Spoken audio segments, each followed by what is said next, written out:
Kamusta kuya? Kumusta po kayo kuya? Kamusta naman yung pakiramdam niyo po? Masakit. Napa-opera na po kayo? Hindi pa eh. Hindi pa po? Kailan ba po yung kanya po? Yung pa-opera niyo po? 29 pa daw. Naglalagas na po yung buhok niya. Ano po? Stage 3 na daw po eh. Pa? Stage 3. Stage 3 na po? Grabe. Saan po kayo magpapa-opera po? Eh, sa kahit saan. Nakamusta lang po namin kayo kung ang ano po lagay ninyo.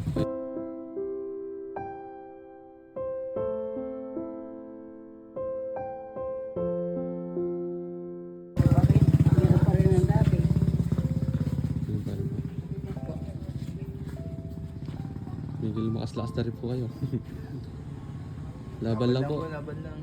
Mabilang kasi so, Minsan, lalo masakit eh.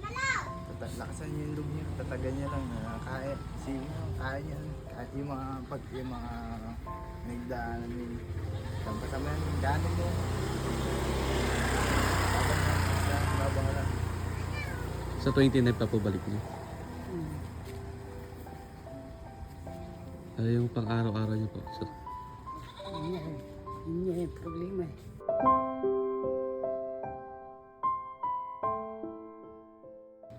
Wala, di sapat.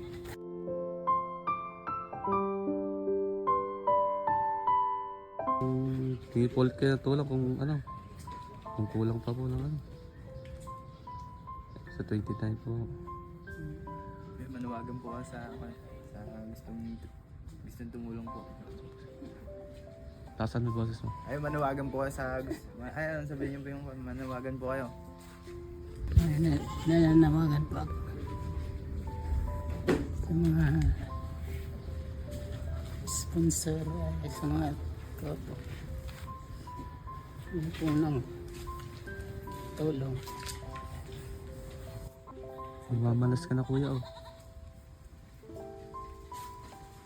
Buti nga po, kumuha na yan. Dati maga yan. Yan. Ganyan ako.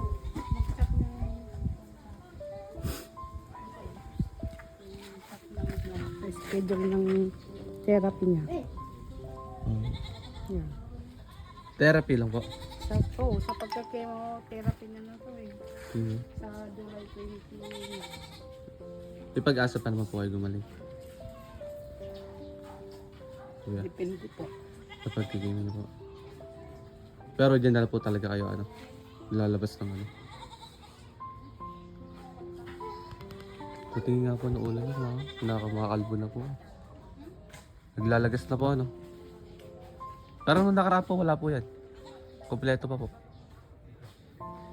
Nung mahaba pa buhok niyo. Minipis na po ano. Mapapakita niyo po yung dito. Kahit itaas lang niyo po. Ano. Doon na po ano.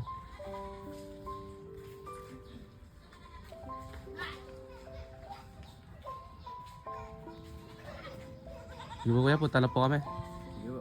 Dito pa lang kulang na eh. Diyan pa lang po ano. Mahal po kasi yun eh. Laban lang po. Laban lang kuya.